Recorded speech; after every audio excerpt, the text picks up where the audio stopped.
presidente Santa Sé e Timor-Leste apresenta a preparação de uma visita ao Papa Francisco em Timor-Leste, para o presidente da República, José Ramos Horta. Segunda-feira, Lourenço Nolo Racing Rua, fulan fevereiro, tinan Rua Rua Nolo Racing Hat, e a Palácio Presidencial Bairro PT dele. Representante Santa Sé Timor-Leste, Monsenhor Marco Esprise informa. Objetivo Halo reunião cortesia José Estado né. Ato informa com a preparação visita Papa Francisco. Nebe sema visita Timor-Leste e a tempo bada.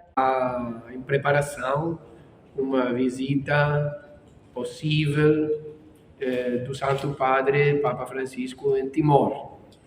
Então, ainda não podemos confirmar data. Isto será anunciado pela Santa Sé, pelo Vaticano, juntamente com o governo. Mas não é um segredo mais do que estamos a trabalhar para preparar esta possível, ainda falamos de possível, visita que todo mundo esperamos, todo mundo esperamos e estamos trabalhando. E posso dizer que o governo timorense está fazendo uma preparação excelente.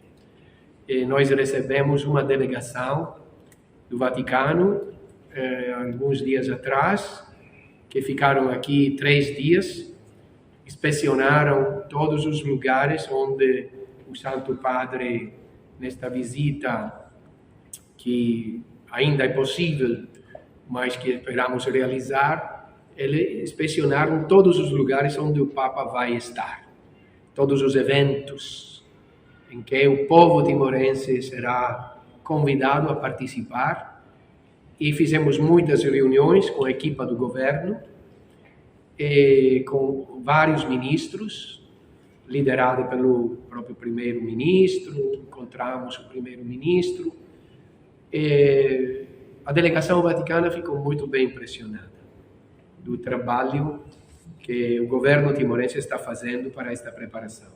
Então, eu quero agradecer, em nome da Santa Sé, já o governo, o presidente da República, o primeiro-ministro, os ministros, pelo trabalho enorme, excelente, competente, eficiente, que está sendo feito para a preparação da eventual visita do Papa em Timor-Leste. Quais são as preocupações? O governo Timor-Leste halou a preparação excelente. Simo delegação Rússia Vaticano e haloron hira cliba nebe hela iha Timor-Leste durante lorontolo nilaran. Portanto, a visita Papa Francisco né, povo Timor-Leste no dar convidados nebe participa. Além de né, Santa Sé mos halo ona reunião.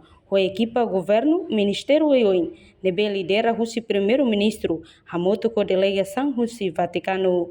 A reportagem Sabina Sansa, televisão Timor-Post. Janela informação ba emogoto. Atua tem informação atual dia Clio. Kita haluha. Haneham botão subscribe, like.